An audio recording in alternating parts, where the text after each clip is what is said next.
বাবারে বাবা! Grand international trade fair কত যে এই ভিডিওগুলো দেখেছি, কি আর বলবো তোমাদের। রিলস দেখতে দেখতে না পেরে আমরা সবাই মিলে অবশেষে পৌঁছে গেছিলাম গ্র্যান্ড ইন্টারন্যাশনাল ট্রেড ফেয়ার, যেটা কিন্তু এবছর হয়েছিল আমাদের বিশ্ববাংলা গেটটা রেখে, মানে নিউ টাউনে বিশ্ববাংলা গেটটা রেখে একটু এগিয়ে গিয়ে সিটি স্কোয়ার মলের একদমই পাশে।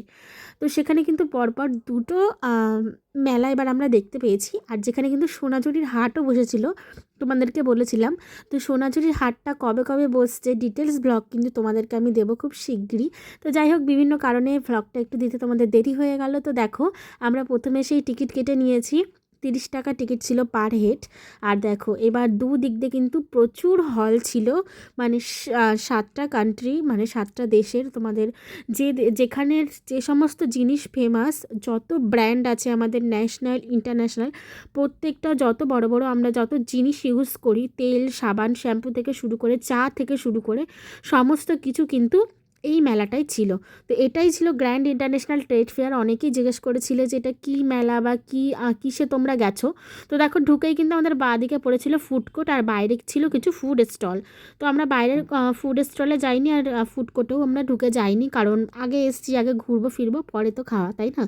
তো চলো ভেতরটা তোমাদের ঘুরে দেখাই। তো পুরো ভেতরটা কিন্তু আমরা কমপ্লিট করতে পারিনি, একটা দুটো হল বাদ গেছিলো, যেহেতু যেতে আমাদের অনেকটা লেট হয়েছিল। 12টা থেকে মেলাটা স্টার্ট হয়েছিল, আমরা প্রায় 2টো আড়াইটায় পৌঁছেছিলাম। আর এত বড় বড় এক একটা হল কমপ্লিট করা কিন্তু একদমই অসম্ভব ছিল, মানে অনেকটা রাত হয়ে যেত। আর আমাদের আবার বাড়ি ফিরতে হবে, যেহেতু মা মাসি বোন সবাই গেছিলো। তো দেখো, প্রথম হলে ছিল হচ্ছে সোয়েটার জ্যাকেট, সেটা তোমাদেরকে দেখালাম না। নর্মালি সোয়েটার জ্যাকেট একদম নর্মাল, যেমন আমরা শপিং মল এখান থেকে কিনি সেগুলোই। তো তারপরে নেক্সট ছিল এই লাইফস্টাইল, এই হলটার নাম ছিল লাইফস্টাইল। তো এই হলে কী কী জিনিস ছিল চলো তোমাদেরকে দেখাই। আমি 2টো থেকে 3টে হল কমপ্লিট করেছি, সেই 3টে হলেরই ভ্লগ তোমাদের সাথে আমি শেয়ার করছি। তো ফার্স্টে ঢুকেই বাদিকে পড়ে গেছিলো কাশ্মীরের সব জিনিসপত্র। তো এখানে ছিল কাশ্মীরের একটা চুড়িদার বা কুর্তি যাই বলো না কেন, যেটা কিন্তু পুরো এরকম পশমিনা ওয়ার্ক করা ছিল। এটার দাম কিন্তু চেয়েছিল 2500 টাকা মতো। তারপরে এখানে প্রচুর রকমের হ্যান্ডওয়ার্ক হ্যান্ড স্টিচ জিনিস ছিল, যেগুলোর কিন্তু অনেক দাম বলছিল। তারপরে মায়ের নজরে গেল ওই পাশে একটা ঠাসা ওয়ার্ক করা একটা পশমিনাই হয়তো হবে, যেটার দাম কিন্তু বলেছিল 25,000, মানে 25,000 টাকা। বুঝতে পারছো তো? মা বললো 25,000 টাকা হতেই পারে, এক জিনিস যেমন কম দামি আছে সেরকম বেশি দামিও আছে, কিন্তু এই মেলার প্রত্যেকটা জিনিসের দাম আমার অনেকটাই লেগেছে। কারণ এই মেলায় তো প্রচুর কিছু উঠেছে যেগুলো আমরা নর্মাল মেলাতেও দেখতে পাই, সেই হিসাবে দাম কিন্তু বেশ অনেকটাই লেগেছে। আর এখানে দেখো ছিল কুশন কভার, যে কুশনগুলো আমরা ইউজ করি, মানে কভারও ছিল প্লাস কুশনও ছিল, সেটা দিকে আর দেখালাম না। টেবিল ক্লথ ছিল, আর এখানে ছিল প্রচুর রকমের ড্রাই ফ্রুটস, যেগুলোর অর্ধেক নাম আমি জানি না। কিছু কিছু নাম এখানে যেমন হচ্ছে তোমার দেখো, এই যে খেজুর ছিল, তারপরে আখরোট ছিল, তারপরে কাজু বাদাম ছিল, আমন্ড ছিল, এরকম অনেক কিছু বিভিন্ন রকমের বিভিন্ন দেশের এখানে ড্রাই ফ্রুট এখানে ছিল। তো ড্রাই ফ্রুট কাউন্টার শেষ করে তারপরে ছিল এখানে জুতোর কাউন্টার। এখানে অনেক সুন্দর সুন্দর জুতো ছিল।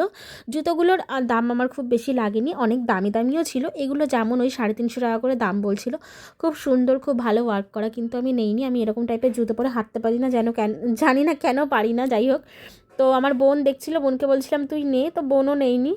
বোন বলছিল না আমি একটু অন্য টাইপের দেখি। তো ওই বেসিক্যালি জুতোগুলো দেখছিল। তারপর এখানে আমি জ্যোতিষীদের সমস্ত জিনিসপত্র দেখতে পেলাম, মানে যত সমস্ত স্টোন বা যা যা আছে, যাই হোক আমি অত কিছু বুঝি না, সমস্ত কিছু এখানে ছিল। কিন্তু নর্মাল বাইরে যে সমস্ত স্টোনের আংটিগুলো পাওয়া যায়, সেই সমস্ত আংটিগুলো এখানে অনেক রেট বলছিল। আর এখানে দেখো খুব সুন্দর সুন্দর চাবির রিং ছিল। আমি জানি না কেন আমি চাবির রিংগুলো নেইনি। আমি যখন ভ্লগ এডিট করছি তখন ভাবছি কেন আমি নেইনি, আমি নিজেও জানি না কেন নেইনি কারণটা। আর এখানে খুব সুন্দর সুন্দর শীতের সমস্ত রকম ড্রেসপত্র বিক্রি হচ্ছিলো, সুন্দর সুন্দর স্টোল। তারপরে দেখো খুব সুন্দর ফ্যান্সি জিনিসপত্র বিক্রি হচ্ছিলো, এগুলো ওই 700 800 1500 1600 এরকম রেট ছিল। তারপরে ছিল এখানে নাইটিগুলো খুবই সুন্দর ছিল, পুরো পিওর কটনের, মানে খুব দারুণ দারুণ নাইটি, খুব দারুণ দারুণ স্টিচ করা। প্রতিটা নাইটিতে এক এক রকমের ডিজাইন, যেগুলো কিন্তু ওই 450 টাকা থেকে স্টার্ট ছিল। আর এখানে ছিল মেয়েদের বিভিন্ন রকম হেয়ার স্ট্রেটনিং, তারপরে হচ্ছে স্কিনের যে রোলারগুলো, ম্যাসাজার, অনেক কিছু ছিল, সব ইলেকট্রিক জিনিসপত্র। তারপর আমি চলে যাচ্ছিলাম, তো দাদা আমাকে ডাক দিল, বললো এটা একটু দেখে যান, পছন্দ হতে পারে। তো আমি বললাম কি, তারপর আমাকে ডেকে এরকম একটা হেয়ার রিমুভাল যে মেশিনগুলো এখন বেরিয়েছে খুব সুন্দর, খুব স্মুথলি হেয়ার রিমুভ করা যায় সেটা আমাকে দেখাচ্ছিলো, কিন্তু আমাদের কাছে অলরেডি রয়েছে বলে নেইনি। দাম বলছিল 350 টাকা মতো। তো এটাও আমার কাছে খুব ভালো লেগেছে। নেক্সট এখানে আরেকটা জিনিস দেখো, ডিম থেকে আবার হয়ে যাচ্ছে গিলি গিলি ছু মুরগি। তো এখানে কি সমস্ত ম্যাজিকের জিনিস আমার সব মাথার উপর থেকে যাচ্ছিলো।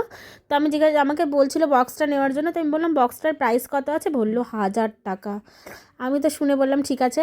তারপরে না আমি যখন ঢুকেছিলাম এই ম্যাজিকগুলো করে দেখাচ্ছিলো, আমি বললাম আমাকে একটু আরেকবার দেখান, তো আমি একটু ব্লগে নিই যাতে আমি তোমাদেরকেও দেখাতে পারি। দেখো প্রথমে একটা ইয়েলো দিল, গ্রিন হয়ে গেলো, তারপর গ্রিনটা দিল, ইয়েলো হয়ে গেল।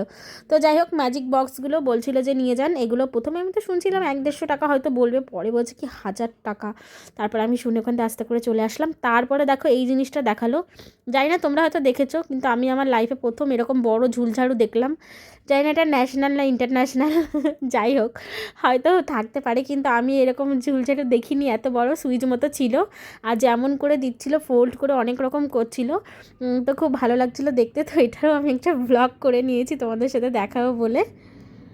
আর নেক্সট দেখো এখানে ছিল অনেক জুসার, ওই যেগুলো এখন বেরিয়েছে, মানে মিক্সার আসলে, ওই সমস্ত কিছু দিয়ে টিয়ে তুমি একটা শেক করে নিতে পারবে, শেক বোতল যেগুলোকে মেন বলে। তো আমাকে দেখাচ্ছিল, আমি বললাম এগুলোর সাথে কি আর কিছু আছে, বলছে না এটা সিঙ্গেলই, তুমি যেখানে খুশি ক্যারি করতে পারবে, আর সব কিছু এর মধ্যে দিয়ে তুমি একটা যে কোনো মিল্ক শেক বানিয়ে তুমি এটাকে ক্যারি করতে পারবে। তো তারপরে আমি আজকে সচক্ষে দেখলাম আদিবাসী হেয়ার অয়েল। তো দেখো এখানে আদিবাসী হেয়ার অয়েল ছিল। আমি প্রথমে ভেবেছিলাম আমি যদি যাই আমি একটা আদিবাসী হেয়ার অয়েল অবশ্যই পারচেস করব। তারপরে গাইজ দাম শুনে তো আমি পারচেস করার কথা একদমই ভুলে গেলাম। বলছে এক বোতল 1500 টাকা। অন্য সময় যখন এনারা অ্যাড দেয় তখন বলে একটা কিনলে একটা free, buy one get one আছে। আর যখন সামনাসামনি গেলাম বলছে একটা বোতল 1500 টাকা, ছোটো বোতলগুলো বলছিল 700 টাকা। তো যাই হোক শুনে ভাবলাম আমি বাড়িতেই হেয়ার অয়েল বানানো তৈরি করে দেবো। তারপর নেক্সট চলে গেলাম, এখানে এরকম টাইপের ব্যাগগুলো ছিল যেগুলো খুব কম দাম, না 300 টাকা মতন বলছিল। তারপরে এখানে নর্মাল চুড়ি ছিল, যে চুড়িগুলো আমরা এমনি দেখতেই পাই 100 টাকা করে বলছিল সেল। তারপরে শাড়ি আর জামা কাপড়ের দোকান প্রচুর ছিল। তারপরে এই একজন আবার নাড়ি টাড়ি চিপে অনেক কিছু বলল শরীর স্বাস্থ্য সম্পর্কে। বলছিল আপনি একটু মোটা হয়ে যাচ্ছেন, আপনি এই করেন ওই করেন, এইগুলো খান, খেলে আপনার কমবে। তারপরে আমি বললাম কী আছে, তারপরে কী সব গাছের গুঁড়ো টুড়ো এই সব অনেক কিছু আমাকে দেখাচ্ছিলো এখানে। বললে এইগুলো কিনে নিতে পারেন, কিনলে আপনার হচ্ছে বডি থেকে ফ্যাট লস হয়ে যাবে। তো আমি তো এইসব একদম বিশ্বাসী নই, আর কী সব খাবো উল্টোপাল্টা, লাস্টে কী হয়ে যাবে দরকার নেই। আমি নিজে অনেক ভালো ডায়েট প্ল্যান জানি, মাঝে মাঝে একটু হেলদি হয়ে যাই, সেটা কোনো কথাবার্তা না, আবার ঠিক হয়ে যাব। যাই হোক চলে আসলাম নেক্সট স্টলে। তো এখানে ছিল অনেক রকম ওই সাজুগুজুর জিনিসপত্র ছিল। দেখো এই যে বিভিন্ন রকম সুন্দর সুন্দর ব্লাউজ ছিল, নেকলেস ছিল। আর এখানে ছিল দেখো দার্জিলিং টি, তো দেখতেই পাচ্ছো দার্জিলিং টি। এখানে আমি ঢুকিনি, জানি না দার্জিলিং টি কী দামে বিক্রি হচ্ছিল।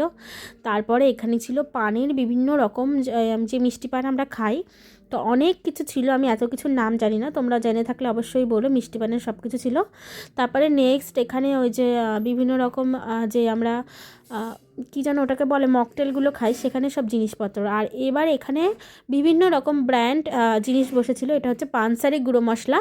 তো এই পানসারির থেকে কিন্তু আমরা অনেক কিছু খাবার দাবার শপিং করেছিলাম। এখানে ছিল buy one get one free.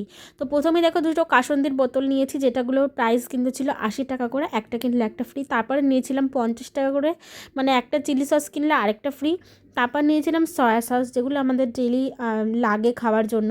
তো সয়া সসও তাই একটার সাথে একটা ফ্রি ছিল। তারপরে এখানে ছিল হচ্ছে পিৎজা পাস্তা সস। তারপরে দেখো এই দিদি যখন এগুলো আমাদের নেওয়া হয়ে গেল তখন আমাদেরকে বললো সস নেওয়ার জন্য। তো বললো পিৎজা পাস্তা সব কিছু, মানে পাস্তা চাউমিন সব কিছুর সাথেই খেতে পারবে। তো আমি বললাম ঠিক আছে। এটারও ছিল 100 টাকা মতো। এটা মনে হয় একটা না, হ্যাঁ একটাই হয়তো ছিল, না বাই ওয়ান গেট ওয়ান ছিল, সরি। তো তারপরে দেখো এখান থেকে অনেক কিছু কেনাকাটা করলাম। তো কেনাকাটা হয়ে যাওয়ার পরে দিদি হাসছে, আর পাশে যে যিনি ছিল উনি বলছে যে কি আমাদের এদিকেও একটু পাঠাও। ওদিকে মশলা ছিল, মশলা আমাদের প্রয়োজন ছিল না। তারপরে উনি কিছু আচার আমাদেরকে সাজেস্ট করলো, আর আমাদের বাড়িতে আচার প্রচুর খাওয়া হয়। তো এখানে এই ছোটো কন্টেনারটাও মা নিয়েছিল, এটার দাম ছিল 100 টাকা না কত মতো ছিল জানি না, আমার খেয়াল নেই। তো এই কন্টেনারটা নিলাম। তারপর ওনারা সাজেস্ট করলো বড় কন্টেনার নেওয়ার জন্য, যেটা হচ্ছে মিক্স আচার। মিক্স আচারটা খেতে কিন্তু খুব ভালো লাগে, ডাল ভাতের সাথে বা নিরামিষ যে কোনো সবজি হোক সব কিছুর সাথে কিন্তু মিক্স আচারটা খুব ভালো লাগে খেতে। তো এই দেখো ওনারা আমাকে বলছে তোমার চ্যানেলের নাম কি, তুমি ব্লগ করো বা কীরকম বলছিল, ইউটিউবের নাম কি, এসব আমাকে জিজ্ঞেস করছিলো। তো আমি একটু গল্প করছিলাম। তারপরে এই যে মিক্স আচার, মা এখানে নিয়ে নিয়েছে 1 কেজি। তো এটা বাই ওয়ান গেট ওয়ান ছিল না, এটা খেতে অসাধারণ টেস্ট। আর এর মধ্যে যতটা পরিমাণ তেল এরা অ্যাড করেছে, কখন এটা বাই ওয়ান গেট ওয়ান দেওয়া পসিবল না। তো এটার 1 কেজির দাম নিয়েছিল 100 টাকা, মনে হয় 100 টাকা কি এরকম একটু বেশি হবে। তারপর চলে আসলাম আইসক্রিম স্টলে। এখানে নিজেরাই এনারা আইসক্রিমের সব কিছু তৈরি করে দিচ্ছে। তো চলো তোমাদেরকে একবার আইসক্রিম গুলোর কী প্রাইস ছিল দেখাই। তো দেখো এই যে মিক্স চকলেট, বাটারস্কচ, ভ্যানিলা সব কিছু 50 রুপিস ছিল। আমি এখানে নিয়ে নিয়েছিলাম একটা ভ্যানিলা আইসক্রিম। তো এই যে আমাকে ভ্যানিলাটা দিয়ে দিচ্ছে, এটা পুরো মনে হচ্ছিলো যে একটা বাটার দিয়ে আমি কিছু খাচ্ছি, এতটা বাটারি এফেক্ট ছিল। তারপরে দেখো এখানে এই যে ডক্টর চয়েসের বললাম না, প্রত্যেকটা ব্র্যান্ড, যত ব্র্যান্ড ছিল প্রত্যেকটা ব্র্যান্ডের দিয়ে কিন্তু স্টল ছিল। তো ডক্টর চয়েস তোমরা সবাই নাম শুনেছো, তো এখানে ডক্টর চয়েসের যেই সর্ষের তেল সেটার স্টল। এখানে ছিল গণেশের স্টল। গণেশের মানে গণেশের যা যা ছিল, গণেশ যে আমরা সুজি, ছাতু এটা ওটা খাই, সেটা ছিল। এখানে ছিল একটা চায়ের stall, buy one get one দিয়েছিল, 1 কেজি চায়ের সাথে 1 কেজি ফ্রি। তারপর ছিল এখানে বিভিন্ন রকম চকলেট, এগুলো মনে হয় হোমমেড চকলেট হয়তো হতে পারে, বিভিন্ন রকম চকলেট, 8 পিস 100 টাকা বলছিল। তো চকলেট আমরা এখানে কিনিনি। আর এখানে দেখো এবার শালিমার যে ব্র্যান্ড, শালিমার ব্র্যান্ডের কিন্তু স্টল বসেছিল। তা শালিমার ব্র্যান্ডের দেখলাম এখানেও, শালিমার তো বেসিক্যালি নারকেল তেল। তারপর এখানে কিছু বডি অয়েল ছিল, কিছু সর্ষের তেলও ছিল। তো তারপর এখানে দেখলাম বোর্ডে কি লেখা রয়েছে দেখুন, বাই ওয়ানের সাথে গেট ফ্রি একটা বডি অয়েল না কি একটা ফ্রি ওনারা দিচ্ছিল। তারপরে যেটা গণেশের স্টলের কথা বললাম একটু আগে, এখানে হচ্ছে গণেশের সমস্ত কিছু আচার ঠাচার কী সব দিয়েছিল স্টল আমি জানি না। তো এখানে ছিল কিছুটা মকটেলের যেগুলো খাওয়ার জিনিসপত্র, সেগুলো গণেশ দিয়েছিল। তারপরে এখানে চলে আসছি এবার মিষ্টির দিকে। বিভিন্ন ধরনের মিষ্টি হালুয়ার স্টল এখানে বসেছিল, মানে সে ভিডিওতে করলে অনেক জায়গা ধরে মানে লেগে যাবে। এখানে ছিল দেখো আচারের স্টল, এখানে ছিল হোমমেড মিষ্টি। দেখো এখানে কি সুন্দর সুন্দর মিষ্টি, গোলাপ জামুন, ল্যাংচা, মিষ্টির দই সব ছিল। এখানে দুটো মিষ্টির প্রাইস কিন্তু ছিল 50 টাকা। আর এখানে খেতে খুবই টেস্ট করেছিল ওনারা। আর এখানে ভিড়ও কিন্তু ছিল প্রচুর পরিমাণে। আর এখানে ছিল হালুয়ার স্টল। তো ওনারা সব জায়গায় প্রত্যেকটা জায়গায় আমাদেরকে টেস্ট করতে দিচ্ছিল। যে কটা খাবারের স্টল ছিল একটু একটু করে ভেঙে ভেঙে। খেতে কিন্তু খুব দারুণ ছিল, কিন্তু কস্টটাও ছিল অনেক, 1000 টাকা মনে হয় কেজি বলছিল। তারপরে ফাইনালি আমরা চলে এলাম ফুড কোর্টে দেখার জন্য কি কি বসেছে। তো প্রথমে তো আগামাথা কিছুই বুঝতে পারছিলাম না, এত বড় ফুড কোর্ট, প্রথমবার এরকম বড় একটা ফুড কোর্টে গেছি। আর সত্যি কথা বলতে এর আগে কখনো এরকম বড় মেলায়ও যাইনি, নিয়ে যাওয়ার কেউ নেই। আর আগে এখন যেমন ফোন হয়ে আমরা সব কিছু জানতে পারি, ঠিকানা জানতে পারি কোথায় কি, আগে তো এইসব কেউ জানতেও মানে পারতাম না আর দেখতামও না। তো যাই হোক, প্রথমবার গেলাম এরকম বড় ফুড কোর্টে। তারপরে দেখো এখানে প্রথমেই ছিল মকটেল কাউন্টার। তো এখানে মকটেল বলছিল ওই 1 গ্লাস মানে প্লাস্টিকের একটা গ্লাস বলছিল 100 টাকা দাম। তো তারপরে মকটেল আমরা খাইনি, কারণ আমাদের এখন হচ্ছে মেন কোর্স খাওয়ার সময়, আর অনেকটাই টাইম যেহেতু হয়ে গেছিলো, তাই আমাদের এখানে মকটেল বা চা কোনো কিছুরই খাওয়ার আমাদের এখানে ইচ্ছা ছিল না। তারপরে চলে আসলাম একটু পিঠের এখানে। তো এখানে বিভিন্ন ধরনের পিঠে ছিল, তো ইচ্ছা ছিল পিঠে খাবো। কিন্তু এখানে সবথেকে বড় কথা হচ্ছে, তুমি যে কোনো স্টল থেকে যাই খাও না কেন, এখানে একটা মিডিলে কাউন্টার ছিল, সেখানে গিয়ে তোমাকে বারবার টিকিট করে নিয়ে আসতে হবে। মানে তুমি যে ক টাকার জিনিস খাবে, সেই কয় টাকা, 30 টাকা হোক 60 টাকা হোক, সেটার উনি কুপন দেবে, সেই কুপনটা নিয়ে তুমি যে দোকানে খাবে সেখানে জমা করতে হবে। তো এটা একটা ভীষণই বিরক্তিকর লাগছিল। আর টিকিটের ওখানেও ভিড়, খাবারের দোকানেও ভিড়। তো তারপর আমরা এখানে আসলাম, বাসন্তী পোলাও ছিল, ফ্রাইড রাইস ছিল, বিরিয়ানি ছিল। তো এগুলো মোটামুটি কোয়ান্টিটি হিসেবে দাম বলছিল বেশি।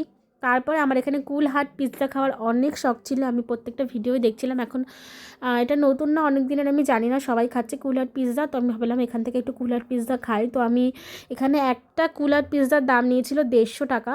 তো যাই হোক, খাওয়ার ইচ্ছা যখন খেতেই হবে, যে ক টাকাই হোক না কেন। তো আমি এখানে একটা কুলহাট পিৎজা আমার জন্য অর্ডার করে নিলাম।